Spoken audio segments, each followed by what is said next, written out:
السلام علیکم دوستو، آپ دیکھ رہے ہیں اپنا favourite YouTube channel Mister History Mister Kashmir.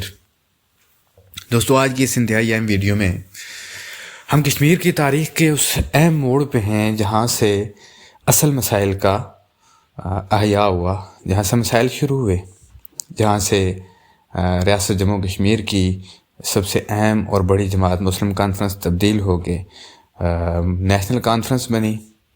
National conference کیسے بنی، پھر واپس مسلم کانفرنس کیسے بنی، نیا کشمیر کا نعرہ کس نے لگایا اور اس کا کیا فائدہ ہوا، مسلم کانفرنس کو واپس کس نے جوڑا، کہاں جوڑا، شیخ عبداللہ نے کس طریقے سے کانگریس کو کشمیر میں داخل کیا، یا کیسے کانگریس کے زیر اثر گیا شیخ عبداللہ، اس کے بعد کیسے اس نے مہاراجہ سے معافی مانگی، مہاراجہ سے اپنی وفاداری کا یقین دہرایا، کس نے معاہدہ امرتسر توڑ دو کشمیر چھوڑ دو کی تحریک چلائی۔ یہ انتہائی اہم سوالات اگر آپ جاننا چاہتے ہیں تو ویڈیو کو آخر تک دیکھیں، لائک کریں، شیئر کریں، دوستوں تک پہنچائیں، چینل کو لازمی سبسکرائب کریں۔ دوستو، ایسا ہوا کہ جب شیخ عبداللہ گرفتار ہو گیا اور اس کے ساتھ تقریباً 1000 لوگ، تو اس دوران میں جب واپس رہا ہوا ہے تو یہ 1938 کی بات ہے، جب مسلم کانفرنس کا 6واں سالانہ اجلاس چل رہا تھا۔ اس اجلاس میں شیخ عبداللہ نے خطاب کرتے ہوئے کہا کہ بعض مسلمان اس غلط فہمی میں مبتلا ہیں کہ 8 لاکھ غیر مسلم نہایت آرام کی زندگی بسر کر رہے ہیں۔ یہ خیال خام ہے، در حقیقت چند ہزار ہی ایسے ہوں گے جو مصائب سے بچے ہوئے ہیں۔ ہماری یہ مظلوم جماعت یعنی مسلم کانفرنس ان مظلوموں کے ساتھ براہ راست تعلق پیدا کرے اور اپنے اندر ایک ایسی لچک پیدا کرے کہ ان کی شمولیت میں کوئی بات مانے ہو تو اسے دور کیا جائے۔ اسی تسلسل کو آگے بڑھاتے ہوئے 1939 میں مسلم کانفرنس کے جو 7واں اجلاس تھا، اس میں مسلم کانفرنس کا نام تبدیل کر کے جموں کشمیر نیشنل کانفرنس رکھا گیا۔ اس جو تبدیلی تھی اس کے بارے میں چودھری غلام عباس کا کہنا تھا۔ چودھری غلام عباس کہتے ہیں کہ مسلم کانفرنس کا اب لباس بوسیدہ اور تار تار ہو چکا ہے، اب ہمیں ایک نئے قومی چولے کی ضرورت ہے، لہٰذا اب وقت آ گیا ہے کہ ہم اس کرم خوردہ اور بوسیدہ لبادے کو ٹکڑے ٹکڑے کر کے پھینک دیں۔ ان دونوں بیانات سے ویورز آپ کو اندازہ ہو سکتا ہے کہ کیسے نیشنل کانفرنس بنی اور اس وقت ان کے خیالات کیسے تھے۔ اس کے علاوہ ساغر، اللہ رکھا ساغر، جو کہ اس وقت مسلم کانفرنس کے بڑے اہم رہنما تھے، جموں سے ان کا تعلق تھا، ان کا بیان تھا، بلکہ مشورت کیا انہوں نے کہ متحدہ قومیت وقت کی پکار ہے، جس نے اسے نہ سنا اسے مستقبل میں پشیمان ہونا پڑے گا۔ یعنی ہندو مسلم یا ریاست کے اندر، ریاست جموں کشمیر کے اندر جتنی بھی اقلیتیں یا جتنے بھی مذاہب ہیں، ان ساروں کو ایک قومیت دینے کا نام، کشمیری قومیت کے نام سے جوڑنے کا فیصلہ ہوا۔ اس بنیاد پہ نیشنل کانفرنس کے اندر اختلافات بڑھے۔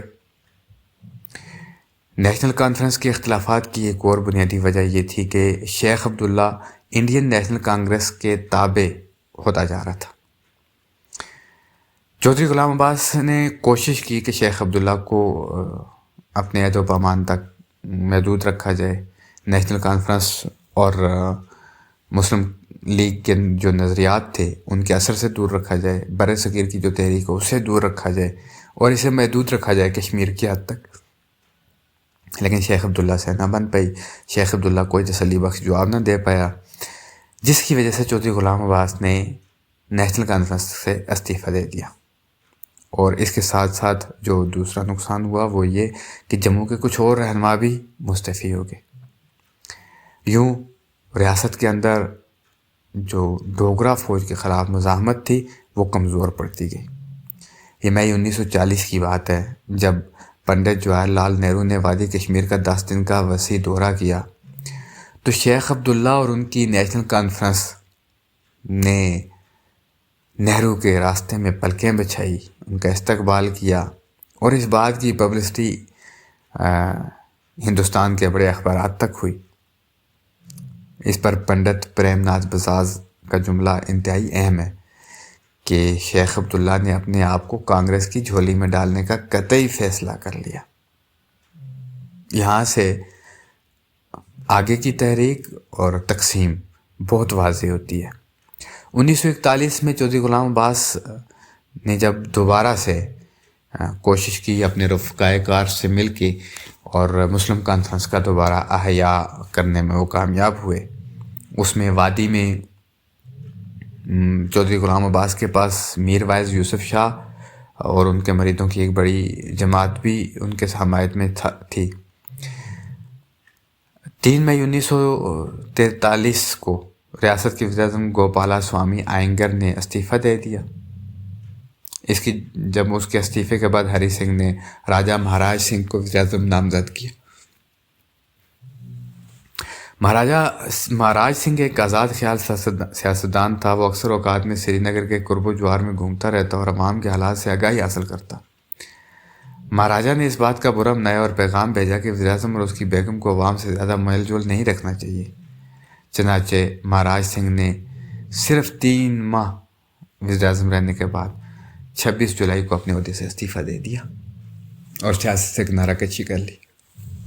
اس کے بعد 1944 میں نیشنل کانفرنس نے نیا کشمیر کے نام سے اپنا مستقبل کا پروگرام یا منشور، جو بھی اسے کہیں، شائع کیا۔ وہ ایک کتابچے کی شکل میں شائع ہوا۔ اس کے اوپر ایک جو جھنڈا دیا گیا سرخ رنگ کے پرچم کے ساتھ سفید حل، جو بہت عرصہ تک ابھی بھی بلکہ وہ ریاست جموں کشمیر کا جو مقبوضہ ریاست جموں کشمیر ہے، انڈین مقبوضہ کشمیر، اس میں وہ رائج رہا۔ اس کے ساتھ ساتھ اس نے جو اعلامیہ جاری کیا اس میں کسان، محنت کش اور عورتوں کے لیے پروگرامز رکھے، جس سے نیشنل کانفرنس کی جو سوشلزم کی تحریک تھی جو انڈر رشیا تھی، اس کے قریب ہونے کا بھی اشارے ملتے ہیں۔ اس طرح 1944 میں حکومت کی طرف سے جب انتخابات کروانے کا اعلان کیا گیا تو جو 6 وزراء کا جو پینل بنا، ہری سنگھ نے نیشنل کانفرنس کے لیڈر افضل بیگ کو اس میں وزیر مال اور ایک ڈوگرا رہنما گنگا رام کو وزیر داخلہ بنا دیا۔ جون 1945 میں وزیر اعظم بی این راؤ نے بھی استعفیٰ دے دیا اور مہاراجہ نے اس کی جگہ پنڈت رام چند کاک کو وزیر اعظم نامزد کیا۔ ویورز، یہاں یہ بات بتانی بہت زیادہ ضروری ہے کہ یہ پہلا وزیر اعظم تھے جو کشمیری تھے،